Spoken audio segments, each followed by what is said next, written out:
This machine is beyond repair. Some things are best left to history. Dr. Harmon's verdict echoed through the cavernous maintenance bay, heavy as a death sentence. He stepped back from the suspended engine, the platinum pen in his pocket, catching the harsh fluorescent light. Behind him, 5 engineers nodded like a silent jury, none noticing the girl in the shadows. Amara Taylor, 19, armed with nothing more than a mop, tightened her grip until her knuckles blanched. Her body moved in rhythm, cleaning, invisible. But her mind absorbed every technical word. 15 years of deterioration is too much, Dr. Harmon insisted to museum director Dr. West, pointing at the massive relic looming above them. The plaque beneath it read, "Experimental Engine X42 inoperable, machine meant to change the world, now nothing more than a cautionary display." Dr. Harmon shook his head, his voice dismissive. The Taylor system was flawed from the start, that's why it failed. The engine dominated the room, titanium skin gleaming under spotlights, hiding the rot within. Once hailed as a revolution, now just a corpse. Dr. West tapped her tablet with visible frustration. The board hoped we could get it running for the American Innovation Exhibition. It would have been our centerpiece. Harmon's reply was cold, final. Some failures should remain failures, especially dangerous ones. Amara's mop slapped harder against the floor, water streaking outward like a silent protest. She bit her lip, swallowing the words burning inside her. To the engineers, she didn't exist. Maintenance staff were shadows, ghosts. Dr. West refused to let go. "You've had 3 months. Is there truly no possible approach?" Harmon clicked his pen, a nervous tell. "My engineers have degrees from MIT and Stanford. We've tried everything. The alloy degradation makes it hopeless." Hopeless, the word stung. Amara edged closer, scrubbing at a spotless section of tile, her body near trembling. She listened harder. "Then what do you propose instead?" West pressed. "Conventional jet turbines. Proven technology, reliable, from the 1960s. And just like that, Amara thought bitterly they were erasing him, erasing the dream. The group finally dispersed, footsteps fading into silence. Amara remained, still cleaning, as if rooted to the floor. Moments later, her father appeared in the doorway. "Still here, baby girl?" Thomas asked, voice carrying the fatigue of long years. At 53, he stood tall with the quiet pride of a man who worked in the shadows, unseen, unthanked. Amara glanced at him, her jaw set. "I'll finish up. It's just a few more minutes." Thomas studied her face, recognizing something dangerous, something familiar. The same fire his father once carried. Amara's voice cracked the silence, barely above a whisper. "They're giving up, after barely trying." Frustration burned through her words, a mix of anger and grief. Thomas gave a tired sigh, the kind that carried generations of disappointment. "That's how it is, sweetheart. Some stories don't get happy endings." "Grandpa's engine works," Amara shot back, eyes fierce. "I know it does." Her father's gaze softened. "Your grandfather was brilliant. But brilliance doesn't always win." He checked his worn watch, a reminder of the long night shift waiting. "Don't stay late." When he left, Amara stood alone with her thoughts and her resolve. She waited, listening. The steady rhythm of footsteps marked the night guard's rounds. Mr. Gaines would be back in exactly 22 minutes. When the hallway fell silent, Amara's hand slipped into her pocket. The weight of her grandfather's pocket watch pressed against her palm, solid, grounding. She drew strength from it. Then she turned toward the massive machine. Where Harmon saw failure, she saw possibility. Amara ducked beneath the velvet cordon, moving with reverence. The engine loomed above her like a sleeping giant, scarred but not broken. Her fingers traced the cooling fins, the carved path of the fuel lines. Each motion was intimate, like greeting an old friend. "They don't understand you like I do," she whispered, and she meant it. Her trained eyes scanned quickly in seconds. The mistakes screamed at her. The auxiliary fuel line was connected wrong. The timing gear misaligned. So worst of all, they had rebuilt the injection system to standard specifications. Conventional, predictable. Wrong, they had erased her grandfather's genius in favor of textbooks. No wonder it never roared back to life. Amara pulled out her phone, snapping quick photos, her mind already racing through her grandfather's hand-drawn schematics. The pieces fit. She could see it what no MIT or Stanford degree could. Then, a tiny red blink. The security camera. Her stomach flipped. She ducked back, mop in hand, just as a beam of light swept across the walls. "Everything okay?" Mr. Gaines called, his voice cutting through the dark. Amara forced her heartbeat down, pasting on a smile. "Just finishing, Mr. Gaines." He frowned. "Thought I saw someone near the exhibit." Amara lifted her mop. "Just me and my bucket." The guard studied her for a beat, then nodded, moving on. Amara exhaled, relief flooding her chest. She didn't see the monitor in the security office, didn't know the system had flagged her movement. A still frame froze in cold clarity. Amara Taylor, touching the priceless X-42 engine, her fingers tracing its heart with undeniable familiarity. The next morning, Amara was stocking supplies in the dim maintenance closet when her father appeared. His face was tight, worry etched into the lines around his eyes. "Dr. West wants to see you," he said. Amara froze. "Now, did she say why?" Thomas hesitated. "Security footage. 2 words.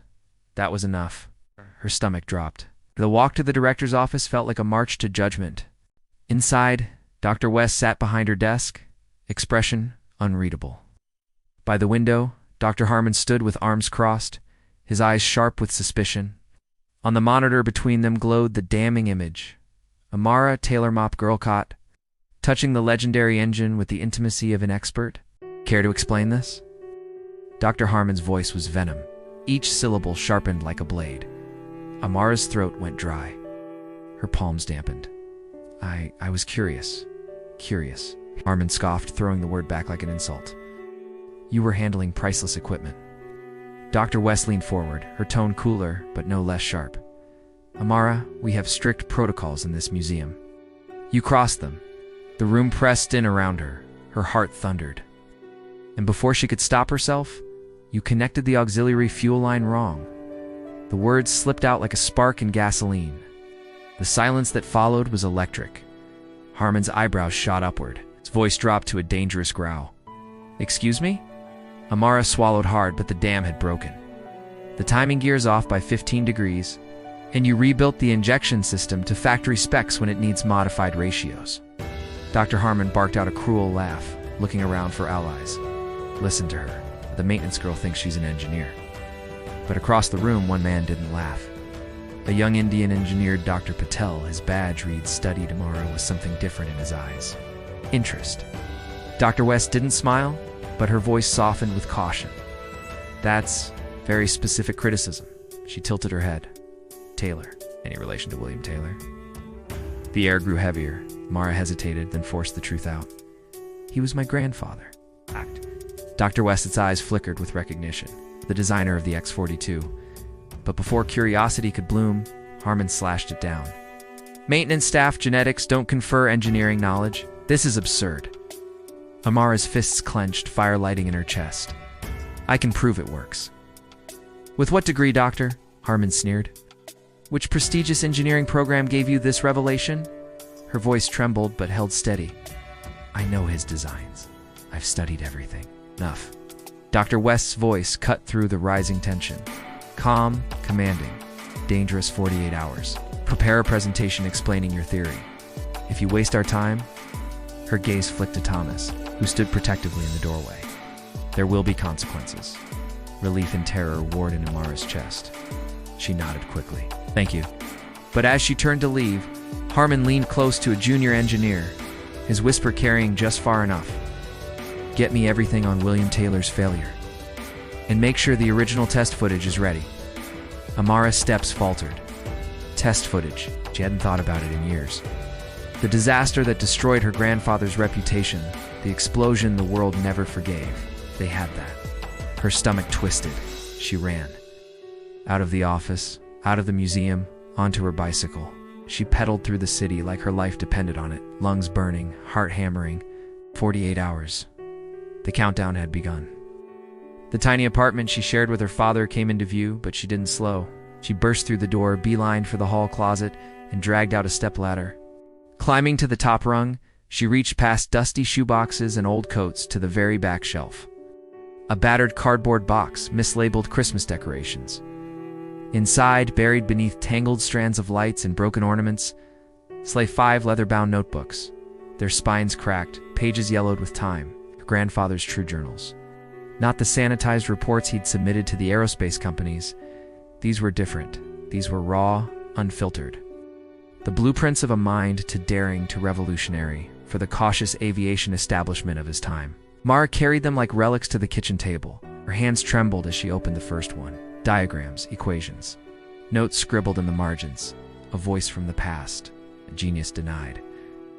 She was deep into the second journal when the door creaked. Her father stepped in, exhaustion written across his face, until he saw what lay open on the table. Thomas froze in the doorway, his weary eyes locked on the journals spread across the kitchen table. Amara. His voice was quiet but heavy. What happened? She told him everything, the security footage, the confrontation, Dr. West's ultimatum.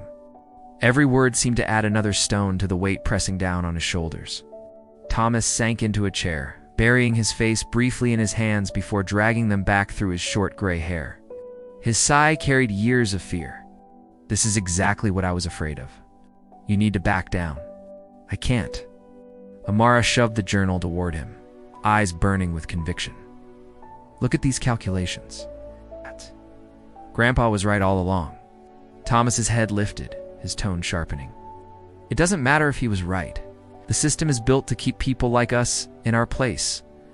Amara's next question sliced through the air. Did you know about what really happened 15 years ago? Silence stretched, long and suffocating. Thomas's jaw tightened. For a moment, Amara thought he'd refuse to answer. Then, without a word, he stood and disappeared into his bedroom. When he returned, he carried a metal lockbox. He unlocked it with a small, worn key he always kept on his ring. I never showed you these, he said softly. I wanted to protect you.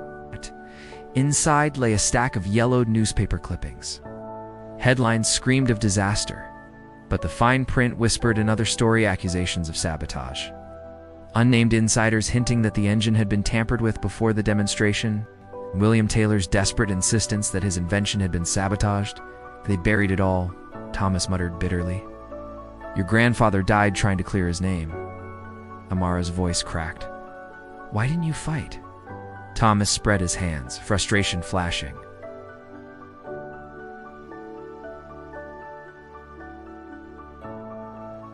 With what? Against who? I had a 4-year-old daughter to raise after your mother died. I needed the job at the museum. I couldn't risk it. Her eyes filled with fire. So you just watched them erase his legacy. I survived, Thomas shot back firmly. I made sure you had an education. That was the fight I chose. Amara lowered her gaze to the journals, her voice a whisper, but strong enough to cut. And now I'm choosing mine. Thomas stared at her for a long moment. He saw at the same stubborn fire that had burned in his father's eyes. Finally, he exhaled. They won't play fair, I know. She didn't look up from the pages. If you lose, we both lose our jobs. Amara's voice was steady, chilling in its certainty. I won't lose. Something in her conviction made Thomas pause. Then, slowly, he pulled out a chair and sat across from her. Then let me help. His voice softened. I've cleaned around that engine for 15 years. I might not understand all the theory, but I know every inch of its body, every bolt, every scar. Amara's eyes lifted, a flicker of gratitude sparking through her determination. Across town, in a polished home office lined with mahogany shelves, Dr. Victor Harmon scrolled through a tablet. William Taylor's personnel files filled the screen. Performance reviews, termination documents, the accident investigation, witness statements, insurance claims, a life reduced to paperwork. Dr. Raj Patel sat stiffly in a chair, watching his mentor's jaw tighten with every swipe. Speed up our timeline, Harmon ordered without looking up. I want our solution implemented before this girl's ridiculous presentation.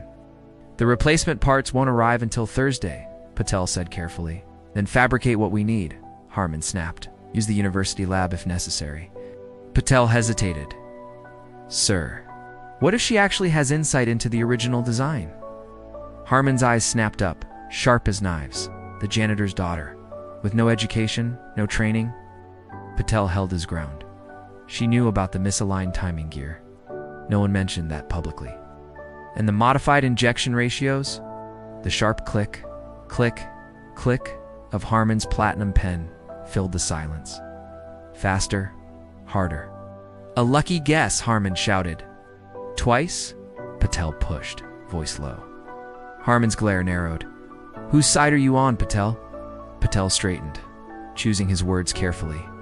The engineering side, sir. Always. Harmon studied him for a long beat. Then his pen stilled. Good. He turned back to his tablet, dismissing Patel like a piece of furniture. Because in 2 days, this will all be over. The board has already approved my proposal for the conventional engine display. The Taylor engine will be moved to storage where it belongs. Dr. Harmon-esque words from the board meeting still rang in Amara's ears as she stood outside a dorm room door the next morning. Luz, her best friend since high school, opened it in pajama pants and a faded t-shirt, blinking blearily. Amara, it's 7 a.m. on a Saturday. I need your help, she cut in, brushing past him with a heavy backpack, can access to the engineering lab. Luis ran a hand through his sleep-tousled hair. The lab. I can't just. Amara unzipped her pack, pulling out small metal parts, rough but carefully machined. It's about my grandfather's engine that snapped him awake. The museum exhibit? My professor mentioned something about a restoration project failing. It's failing because they don't understand the design, Mara said, already spreading her grandfather's hand-drawn schematics across his cluttered desk. Look at this. Luis leaned over, squinting at the notations. His sleepy frown melted into curiosity, then awe. This isn't standard configuration, he murmured. Amara nodded, pointing to a series of calculations. Centrifugal injection. It creates a vortex that stabilizes the fuel-air mixture. Luis finished the thought, his voice quickening. That's brilliant. His eyes darted to her. Who came up with this? My grandfather? Luis's mouth fell open. Then he smiled faintly. Of course. Amara locked eyes with him. I have 46 hours to prove it works. Will you help me? 3 hours later, the two of them slipped into the university's engineering lab. Luis had signed out a workstation under the guise of a weekend project. In the back corner, shielded from curious glances, they laid out Amara's components. By mid-afternoon, the quarter-scale injector was assembled. Transparent tubing curled like arteries across the rig, waiting to carry dyed water in place of fuel. Luis connected the power supply. Mara adjusted the final valve, hands trembling with exhaustion and anticipation. Moment of truth, Luis said, hand hovering over the switch. Amara gave a single, sharp nod. The system whirred to life. For 3 glorious seconds, the miniature injector worked flawlessly. The tracer-dyed water spiraling into a perfect blue vortex, exactly as her grandfather had predicted. Her heart leaped. Proof. Then a piercing whine. Crack. The main shaft slipped, spraying blue liquid across their goggles. Now Amara slammed her fist against the bench. The timing is still off. Failure. Again. But she refused to stop. They worked through dinner, adjusting, recalibrating, testing, failing. The hours bled together. By 10 p.m., Luce's eyes were half shut, his voice slurred with fatigue. Maybe we should pick this up tomorrow, he murmured. Amara didn't look up from her tools. The presentation is tomorrow afternoon. Her voice was steel. It has to work tonight. Luis studied her, worry written in the lines of his face. Even if you get this working, you'll be going up against Dr. Harmon. Do you know what he's like at the university? Professors fear him. Students don't even say his name out loud. I don't have a choice, Amara said firmly. This is my grandfather's legacy. Luce's voice softened. It's your job too, and your dad's. That made her pause, just for a moment. Her hands stilled over the components. I know the risks, she whispered. Luis leaned closer, his voice a warning and a plea. Just be careful, Amara. People like Harmon don't play fair. They've spent decades building reputations, connections, power. They won't let you take that from them. Amara didn't answer. Her eyes stayed locked on the rig, her grandfather's equations echoing in her mind. 40 hours left. Failure was not an option. They have fancy degrees and connections, Amara said bitterly. I have the truth. The truth doesn't always win, Louise said quietly. Amara's hand moved unconsciously to her pocket, feeling the weight of her grandfather's old watch. Its brass was tarnished, its glass scratched, the second hand forever frozen mid-tick. She turned it over in her palm, remembering the last time she'd tried to wind it and felt something grind inside, broken, she had thought, but now maybe not. Her gaze sharpened. The timing mechanism. Wait, she whispered. What if the problem isn't the gear ratio? What if it's the pulse sequence? She snapped the back open with a screwdriver. Inside, the escapement ticked in silence. A delicate skeleton of cogs and springs built to release energy in precise rhythmic bursts. Luis, look. What if Grandpa designed his fuel injection timing the same whale like a watch? Not continuous flow, but controlled pulses. Luis leaned closer, fatigue draining from his face. That would explain the strange gear teeth spacing. They worked like people possessed. Measuring the tiny proportions inside the watch and transposing them into their model injector, by the time they tightened the last bolt, it was nearly 2 a.m. Luis hesitated. Moment of truth, Amara nodded. The injector came alive with a low, resonant hum, different this time, steady, almost musical. Blue-dyed water spiraled in clean, rhythmic pulses, twisting through the transparent tubing like a heartbeat. The pressure gauge barely flickered. 1 minute, 2, 3. Still stable, Luis let out a disbelieving laugh. It works. Amara, it actually works. Her eyes blurred with tears. He was right. It filmed everything, logging every measurement, every pulse ratio. Only then did Amara allow herself to collapse on the couch. She fell asleep clutching the broken watch. At dawn, her phone buzzed. Groggy, she blinked at the screen. The number was unknown. I worked with your grandfather. What happened wasn't an accident. Be careful who you trust at the museum. Mara bolted upright, heart hammering. She typed a reply, but the message bounced. Burner number. The museum was buzzing when she arrived. She had expected a cramped conference room, maybe a few engineers and Dr. West. Instead, she walked into the main lecture hall, rows of chairs filled with staff, board members, local press, 2 enormous display screens bracketed a polished podium. At the front of the room, Dr. Harmon adjusted his tie, sleek presentation slides already cued on the screen behind him. Dr. West met her at the door, her expression unreadable. Quite a turnout, isn't it? I thought this was a technical review, Amara said, tightening her grip on her backpack. Doctor, Harmon believed the subject warranted. Wider attention, West replied smoothly. Several board members agreed. Across the hall, Amara spotted her father near the back, his jaw clenched. Luis had somehow found a seat near the front and gave her an encouraging thumbs up. Dr. Patel, a quiet engineer, watched her with curious intensity from the side aisle. Harmon crossed the stage to her, voice pitched low. From mopping floors to giving lectures, he said with a smile that didn't touch his eyes. Nervous? I know what I know, Amara replied. We all believe that, Harmon murmured. Until someone tests it, the lights dimmed. Camera shutters clicked. A murmur spread across the hall. Dr. West stepped to the podium. As you know, the museum is preparing the American Innovation Exhibition. The restoration of the Taylor centrifugal injection engine has encountered difficulties. Today we will hear an unconventional perspective. Amara Taylor, granddaughter of the original designer, has requested this opportunity to present her findings. Applause scattered, polite and uncertain. Amara took a breath and walked to the podium, the weight of her grandfather's broken watch heavy in her pocket.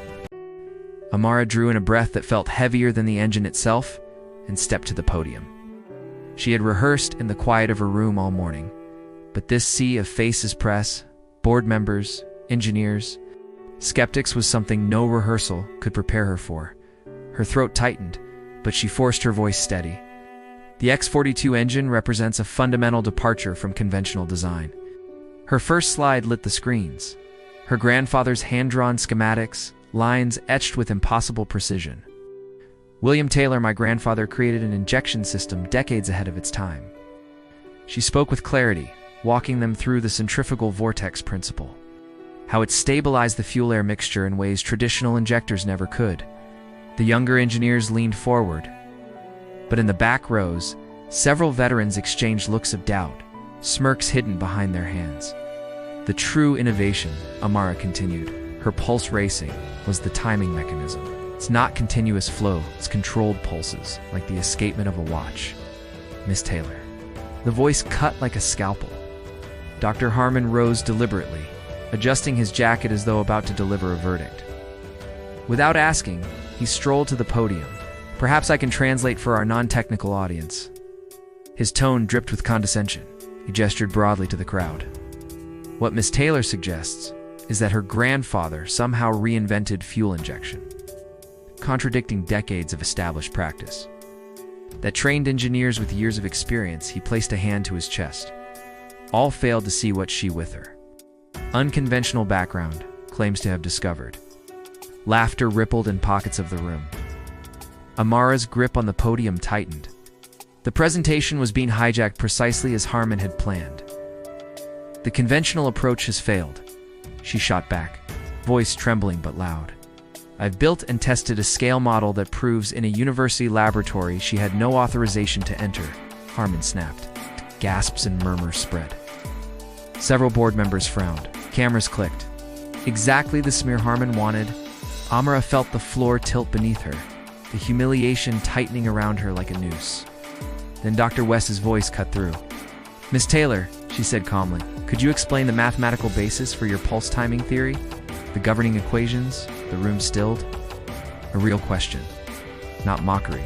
Not dismissal. Acknowledgement. Amara's lungs filled again. She turned to the digital whiteboard, hands moving quickly, transcribing the formulas she had memorized from her grandfather's journals. Equations curved across the screen ratios, harmonic sequences, pulse intervals. Her voice grew stronger as she explained. This was her world. Numbers didn't care about degrees or titles. Either balanced or they didn't.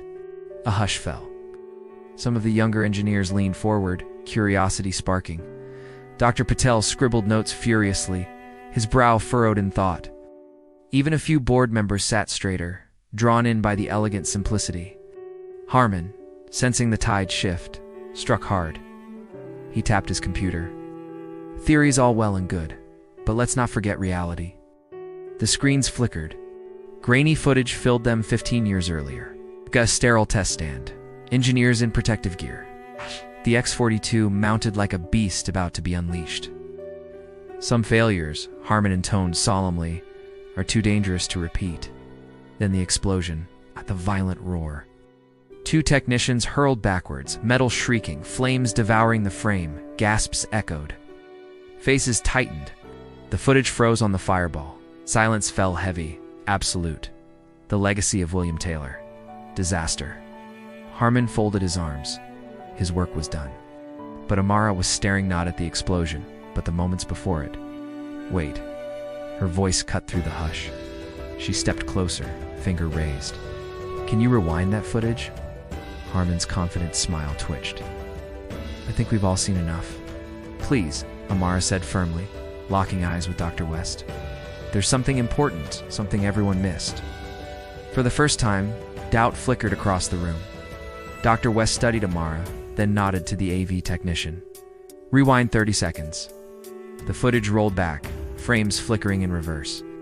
Amara's heartbeat pounded in her ears. She leaned closer, eyes locked on the screen. They're just before ignition. A figure in safety gear. Hands adjusting a valve that wasn't supposed to be touched. Barely a second of footage, but enough. Amara's voice dropped to a razor's edge. Someone sabotaged that test. The footage rolled back. Amara leaned forward, her eyes locked on the faint figure at the edge of the frame. There, freeze it. The image froze. Shadowed figure bent over the intake manifold, hands moving deliberately. Amara pointed. Dot. Person is making adjustments. That was never part of the protocol. Gasps rippled across the room. The figure was indistinct. Their intent was undeniable tampering. Dr. Harmon's voice cut through, sharp and dismissive. Testing environments are dynamic. Last-minute calibrations happen all the time. Amara's voice rose, steadier now, not after the final safety check. and not on the very component that failed. The room stirred uneasily. Doubt was seeping into the stone wall Harmon had built. Before the argument could ignite, Dr. West raised a hand. Not enough. While this historical footage is troubling, our focus is the present. Miss Taylor, you've given us theory. Dr. Harmon has hardware, that is the difference. Dr. Harmon adjusted his jacket, smug returning. Precisely. Theory versus practical expertise, Amara's heart thundered. She heard her own voice before she could stop it. Then let me try. Give me access to the actual engine. The room went silent. A proposal that bold hadn't been spoken in years. Dr. Harmon's face darkened instantly. Absolutely not. The artifact is irreplaceable. Dr. West's gaze never left Amara. It's also non-functional in its current state, she countered. She studied Amara like a chess player, sizing up a risky move. Finally, she nodded once. A controlled test. Limited time. Miss Taylor will be granted access under strict supervision. Dr. Harmon's team may observe, but not interfere. The chamber buzzed. Dr. Harmon snapped. This is highly irregular. So is ignoring a potential solution. Dr. West replied flatly. 2 hours. This afternoon. 2 hours later, the maintenance bay was alive with tension. The X-42 loomed like a dormant beast under harsh lights, surrounded by cameras, engineers, and nervous onlookers. Amara stood before it, fighting back the swell of awe.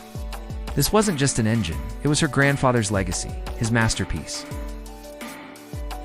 His ruined dream. Her father hovered at the edge, fists clenched.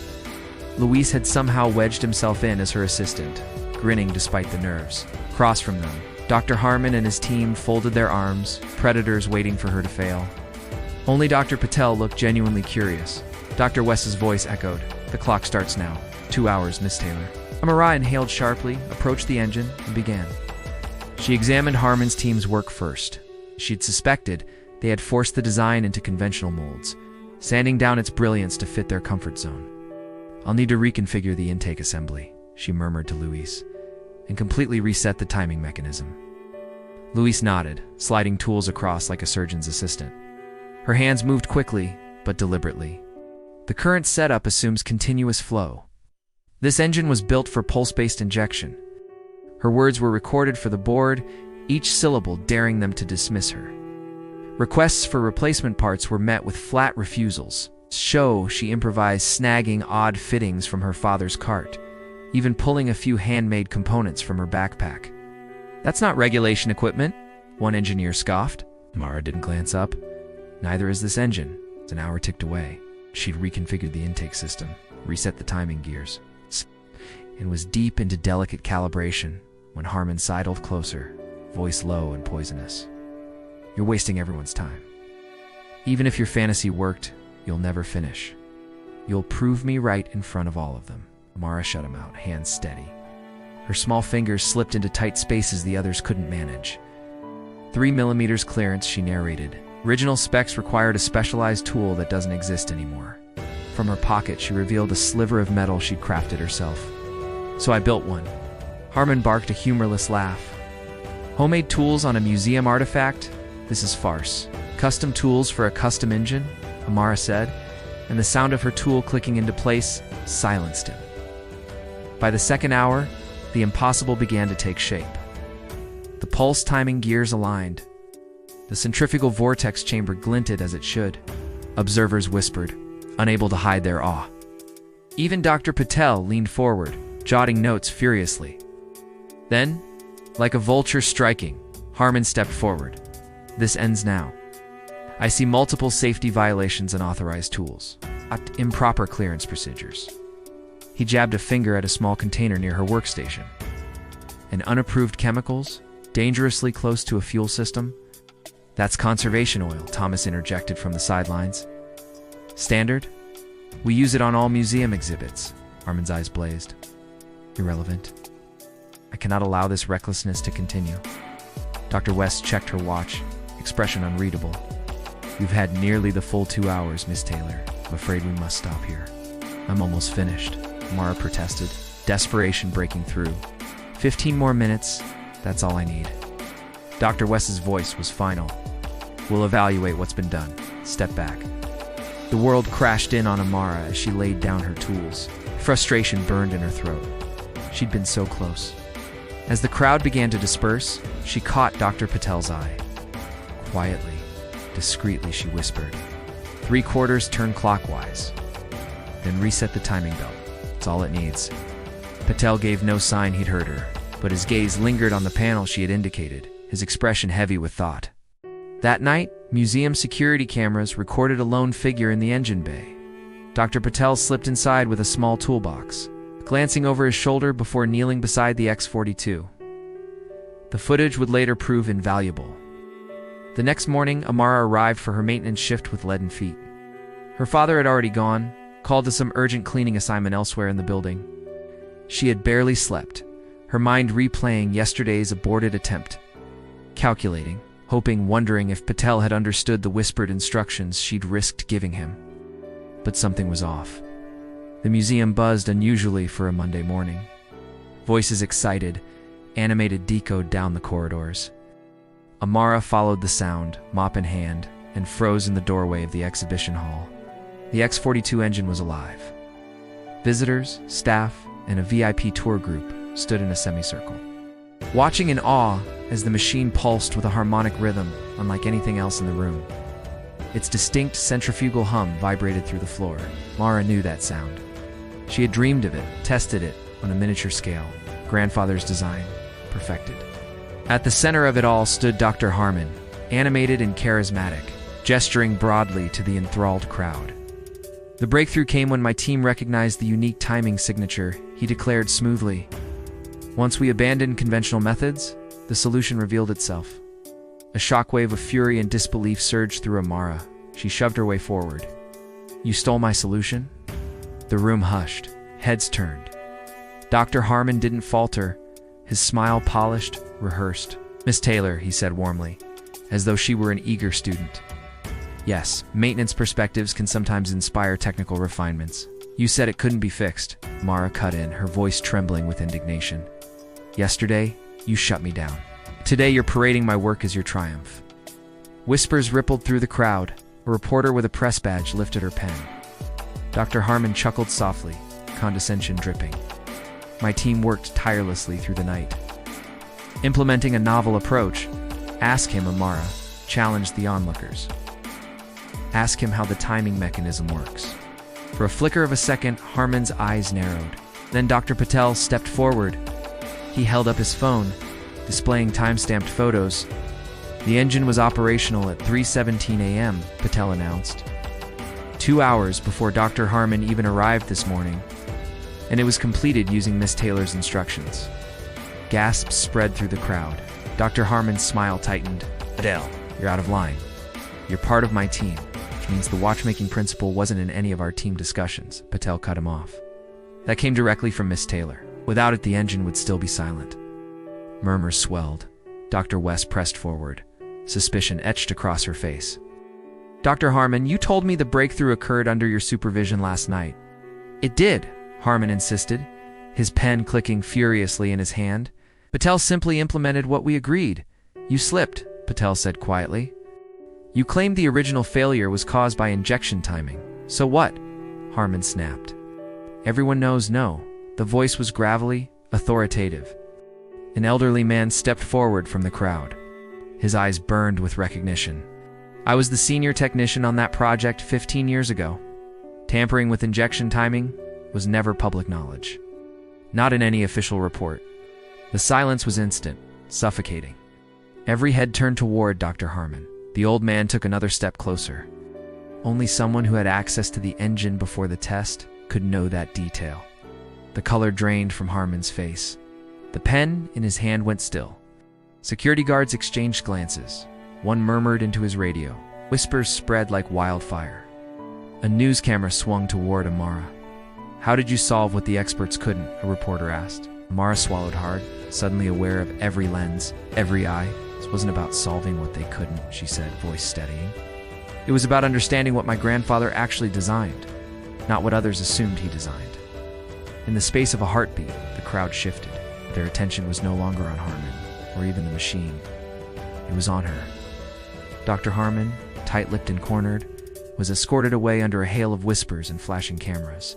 Dr. West tried to salvage order, urging the visitors to continue their tour.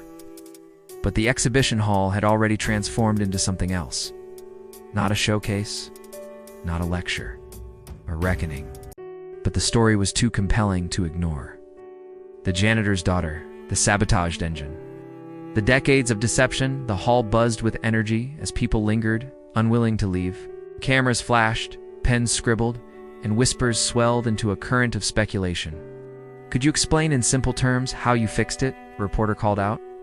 Before Amara could answer, Dr. West stepped forward, her voice firm but strained. "We'll organize a proper briefing once today's events are clarified. For now, I ask everyone to give us some space." Reluctantly, the crowd thinned. Only when the last camera crew drifted away did Dr. West motion for Amara, Thomas, and Dr. Patel to follow her.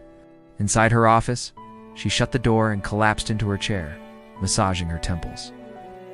In 20 years of museum administration, she muttered, "I have never witnessed anything like this." She looked up at Dr. Patel. "I need the truth. Every detail." Patel stood straighter, voice clear. "After Miss Taylor's demonstration yesterday, I rechecked her mathematics. They were flawless. I returned last night to complete the adjustments she had been blocked from finishing.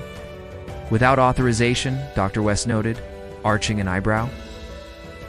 "Yes," Patel admitted, unflinching. "But engineers are bound to truth, not to politics.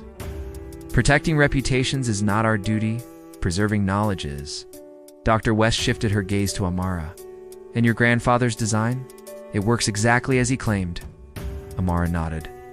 "The data will confirm a 22% efficiency improvement over conventional designs of that era, exactly as he predicted." Thomas, silent until now, finally spoke. "And Dr. Harmon?" "The board will launch a full investigation," Dr. West said, her tone grave. "If it's proven he knew Avor participated in the original sabotage, the consequences will be severe." "And the engine?" Amara pressed, her voice trembling, not with fear, but with the weight of legacy. Dr. West allowed a small, weary smile. "It will be the centerpiece of our American Innovation Exhibition, with a very different historical narrative this time." She studied Amara. "You've shown extraordinary technical insight, more than many trained engineers. The museum would like to offer you a position on our restoration team. Your perspective would be invaluable." The offer landed like a lightning strike. Amara turned instinctively to her father. Thomas's eyes glistened with pride. For a moment, she let herself feel the warmth of recognition she'd never expected, then steadied her resolve. "Thank you," Amara said carefully, "but I have a different request." Dr. West raised an eyebrow. "Go on." "Formal recognition of my grandfather's work," Amara said firmly. "His name restored in full." And she drew in a breath. "A scholarship program for underprivileged youth who dream of engineering. Kids with ability, but no opportunity. Let his legacy open doors for them." Dr. West sat back, considering.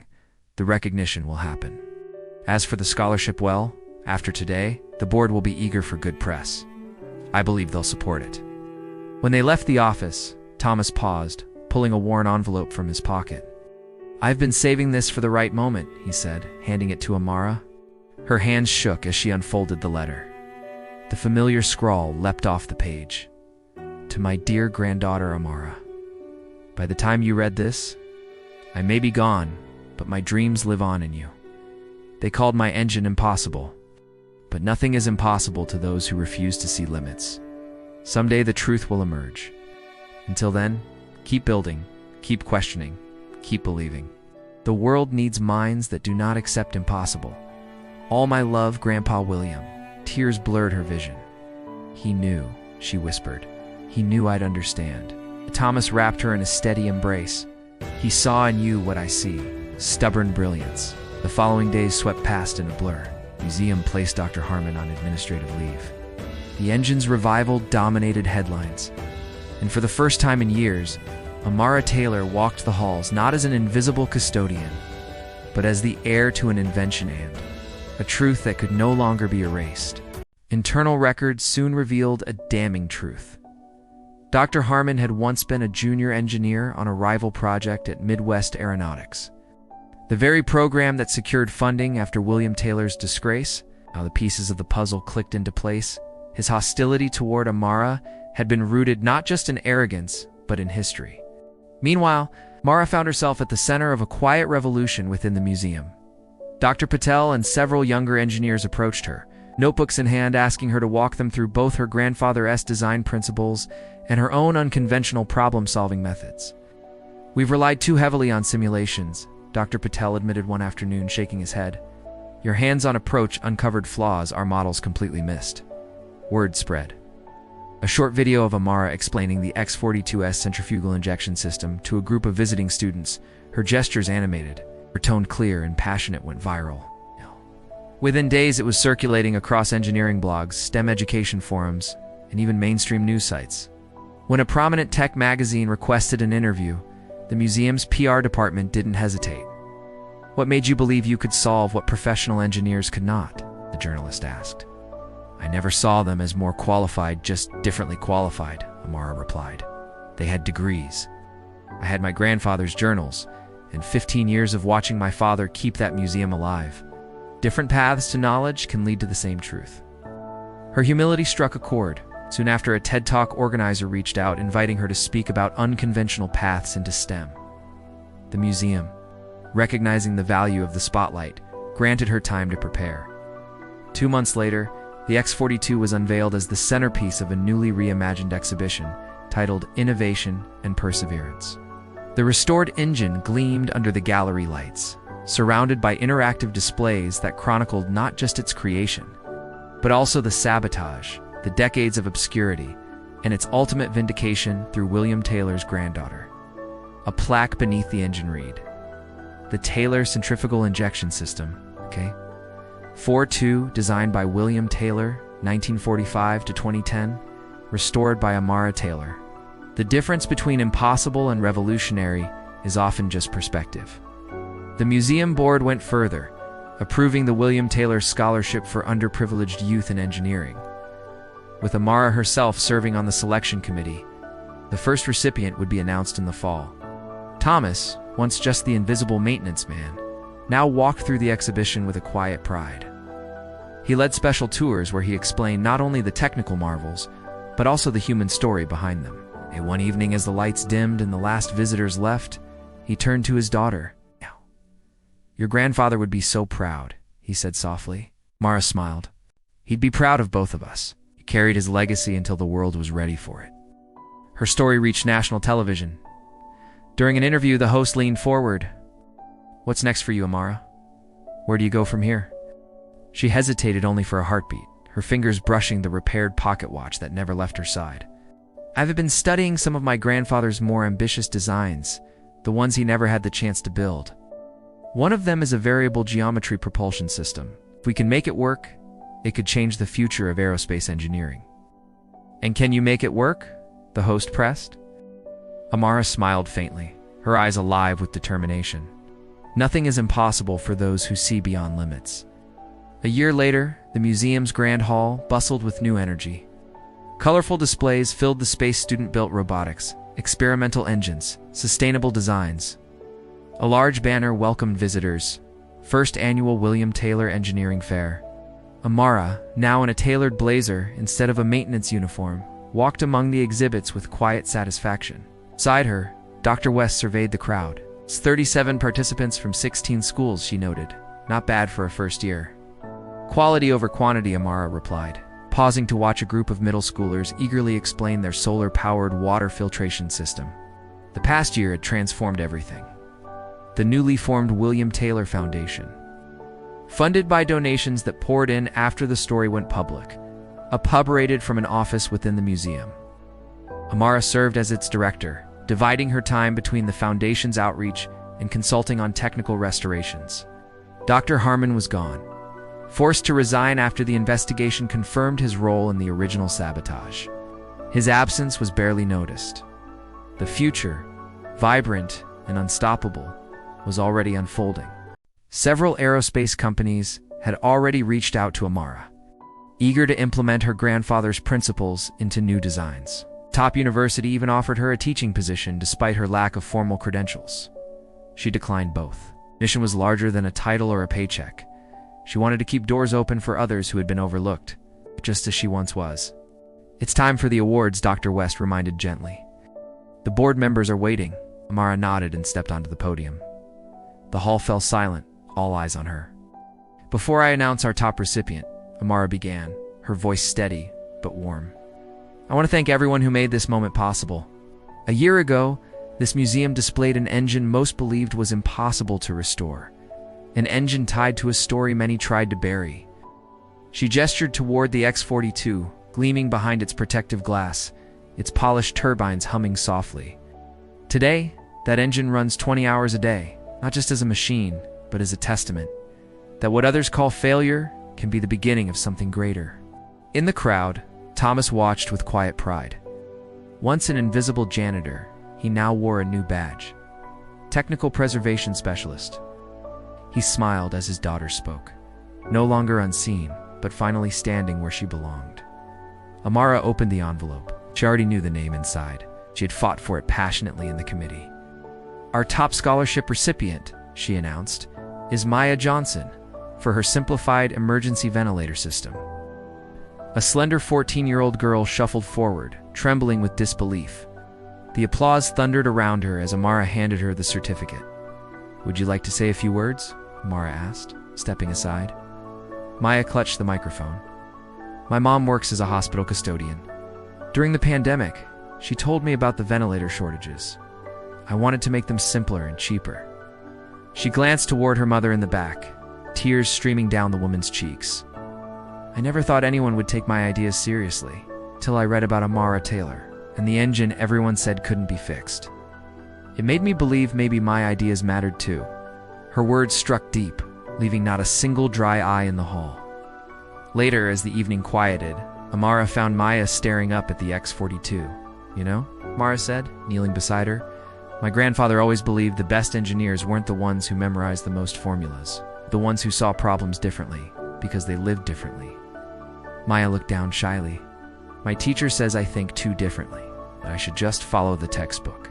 "Some textbooks," Amara said with a smile, "are waiting for you to rewrite them." That night, Amara drove to a quiet cemetery on the edge of town. The setting sun painted the sky gold as she knelt by a simple headstone. William Taylor, 1945 to 2010, beyond conventional limits. She placed her grandfather's restored pocket watch on the stone, its ticking steady and alive. "We fixed it, Grandpa," she whispered. "Not just the watch, not just the engine. We fixed the story. The world finally understands, and kids like me, kids like Maya, are getting their chance." A soft wind stirred the oak leaves above, like a silent answer. Amara rose to leave, her phone buzzed. "A message from Dr. Patel? You need to come to the lab, immediately. Your grandfather's theoretical fuel system, it works." Amara smiled through tears, tucking the phone away. The journey wasn't over. It was only beginning.